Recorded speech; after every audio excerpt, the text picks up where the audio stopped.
अस्सलामुअलैकुम दोस्तों, दुनिया के नक्शे को ज़रा घुमाइए। चलते हैं अंटार्कटिका के उन बर्फ़ानी इलाकों में जहां हाल ही में 2022 के आखिर तक एक बहुत बड़ा एक्सीडेंट, एक बहुत बड़ा क्रैश देखने को मिला है। करीब 10,000 से ज़्यादा एम्परर पेंगुइन्स को एक ऐसे किस्मत का सामना करना पड़ा जिसको वो कभी इमेजिन तक नहीं कर सकते थे। उन्होंने बहुत स्ट्रगल की, इस चीज़ को लेकर बहुत कोशिशें की, लेकिन ये एक ऐसी जंग थी जिसको वो ना जीत सके। दोस्तों, जैसे जैसे ये दुनिया गर्म होती चली जा रही है, global warming, weathering, climate change जैसी चीजें देखने को मिल रही हैं, वैसे वैसे ही अंटार्कटिका की समुद्री बर्फ पिघलती चली जा रही है। 90% से भी ज्यादा पेंगुइन की कॉलोनीज आज आखिरी सांसें ले रही हैं। ऐसा माना जा सकता है कि आज के टाइम की ये सबसे बड़ी एक्सटिंक्शन हो सकती है। इस तरह के खतरनाक डिजास्टर के पीछे आखिर क्या वजह है? एम्परर पेंगुइन्स की एक्सटिंक्शन का इंसानी जिंदगी पर क्या इम्पैक्ट पड़ सकता है? आइए जानने की कोशिश करते हैं आज के इस वीडियो में। 4 out of 5 emperor penguin colonies analyzed in the west of the Antarctic Peninsula saw no chicks survive last year. Estimatedly 10,000 emperor penguin chicks in the Antarctic have been killed due to melting and breaking. दोस्तों, इससे पहले कि हम इस disaster के बारे में बातचीत करें, मोटा मोटा सा जानने की कोशिश करते हैं कि ये एम्परर पेंगुइन्स आखिर हैं क्या। अंटार्कटिका के बीचों बीच, जहाँ पर सर्दियों में टेम्परेचर इतना गिर जाता है कि आप सोच भी नहीं सकते, यहीं पर बर्ड्स की एक टाइप जिसको एम्परर पेंगुइन्स कहा जाता है, इनकी बहुत बड़ी जनरेशन परवान चढ़ती है। दोस्तों, ये शानदार परिंदे तमाम पेंगुइन प्रजातियों में सबसे बड़े होते हैं। ये करीब 4 फुट लंबे और 40 किलोग्राम तक वजनी होते हैं। लेकिन यहाँ पर इनका साइज ही नहीं जो इनको बाकी परिंदों से अलग करता है। ये एम्परर पेंगुइन्स अपने आप में ही एक आउटस्टैंडिंग स्विमर्स होते हैं, जो खुराक की तलाश में करीब समंदर में 1500 फुट से भी ज़्यादा की गहराई तक डाइविंग कर सकते हैं। दुनिया के one of the most harshest environment, ऐसा इन्वायरमेंट जहाँ पर कोई और रहने की हिम्मत तक नहीं कर सकता। ये वहाँ पर अपनी जनरेशन को ग्रो करते हैं और हमेशा रहने के लिए तैयार रहते हैं। यही वजह है कि इनको एम्परर पेंगुइन्स कहा जाता है।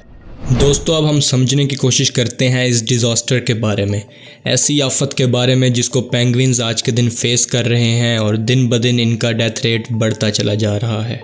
इस डिज़ास्टर को समझने के लिए हमें पहले इनका ब्रीडिंग साइकिल देखना होगा। दोस्तों, ये साइकिल स्टार्ट होता है पेंगुइन्स के अराइवल के टाइम पर। करीब मार्च के महीने में ये लोग समंदर से बाहर आकर सी आइस और आइलैंड्स पर रहना स्टार्ट कर देते हैं। मार्च और अप्रैल, यही वो टाइम होता है जब इनके दरमियान मेटिंग का प्रोसेस कंटिन्यू रहता है। दोस्तों, साइकिल में आगे बढ़ते हैं। इसके बाद आता है लेइंग और हैचिंग का टाइम पीरियड। करीब मई के महीने से लेकर जुलाई के महीने तक यही वो पीरियड होता है जिसके अंदर फीमेल पेंगुइन्स अंडे देती हैं और बच्चे अंडों से बाहर आकर दुनिया को देखते हैं। इसके बाद आता है सबसे क्रूशियल और सेंसिटिव टाइम पीरियड। ये स्टार्ट होता है अगस्त के महीने में और ख़त्म होता है करीब नवंबर के महीने तक। इस टाइम पर सर्दियाँ स्टार्ट हो चुकी होती हैं। बर्फ़ की एक मोटी चादर अंटार्कटिका की ज़मीन को ढांप लेती है और टेम्परेचर करीब -40 डिग्री तक गिर जाता है। ऐसे में मेल पेंगुइन्स काफ़ी इंपॉर्टेंट रोल प्ले करते हैं। ये अपने बेबी पेंगुइन्स और कुछ ऐसे अंडों को जिनमें से अब तक बच्चे बाहर नहीं आए होते, उनको अपनी गर्म स्किन के अंदर छुपा लेते हैं और ठंडी हवा से बचा कर रखते हैं। इस पूरे टाइम ड्यूरेशन में इनके पेरेंट्स ही इनको फूड प्रोवाइड करते हैं और ठंडी हवाओं से बचा कर रखते हैं। दोस्तों, साइकिल में आगे चलते हैं। दिसंबर और जनवरी ये वो महीने होते हैं जब सर्दी का जोर थोड़ा कम हो जाता है और ये बच्चे पहली बार इस आइलैंड पर कदम रखते हैं, अंटार्कटिका की ज़मीन को एक्सप्लोर करते हैं और यही वो टाइम ड्यूरेशन होता है जिसके अंदर इनके पुराने फीदर्स गिरना शुरू हो जाते हैं और कुछ मैच्योर फीदर्स इनकी बॉडी पर आना शुरू हो जाते हैं। फरवरी के आने तक ये बच्चे आहिस्ता आहिस्ता एक अडल्ट पेंगुइन बन जाते हैं और इनका सर्वाइव करना काफ़ी ईजी हो जाता है। दोस्तों, ये तो था एक बेसिक ब्रीडिंग साइकिल जो कि पेंगुइन की लाइफ स्पैन को डिस्क्राइब कर रहा था। लेकिन आप इस ग्राफ को देखिए, कैसे 1979 से लेकर अब तक सी आइस का मेल्ट होना बढ़ता चला जा रहा है।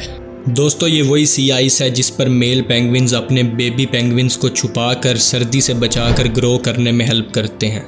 आप सोच कर देखिए, अगर उस टाइम पर यह बर्फ़ पिघलने लग जाए तो क्या होगा। आधे बेबी पेंगुइन्स डूब के मर जाएंगे तो कुछ अपनी फैमिली से अलग हो जाएंगे। आधों को फूड नहीं मिलेगा तो कुछ सर्दी को बर्दाश्त नहीं कर सकेंगे। दोस्तों, आज के दिन भी यही हुआ है। लास्ट रिपोर्ट के मुताबिक 2022 में करीब 10,000 से ज़्यादा पेंगुइन्स जान की बाजी हार बैठे हैं।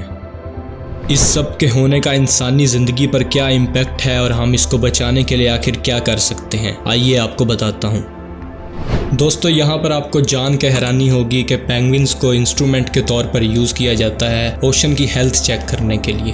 ऑफ कोर्स अब इनको एक फिजिकल साइंटिफिक इंस्ट्रूमेंट के तौर पर तो यूज़ नहीं किया जा सकता, लेकिन ये एक तरह से कनेक्टेड होते हैं। ये उस जगह पर रहते होते हैं जहाँ पे इनको फूड इजीली मिल सके, स्क्विड्स, फिशेस और क्रिल्स जैसी चीज़ें इनको इजीली अवेलेबल हो सकें। जहाँ से ये चीज़ें ख़त्म हो जाती हैं वो इस जगह से चेंज करके कहीं और जाके बसने लग जाते हैं। इसी बात से साइंटिस्ट अंदाज़ा लगाते हैं कि जहाँ पर पेंगुइन्स बसते हैं वहाँ पर फिशेस, क्रिल्स और स्क्विड जैसी चीज़ें मौजूद हैं। ओशन की हेल्थ काफ़ी बेहतर है।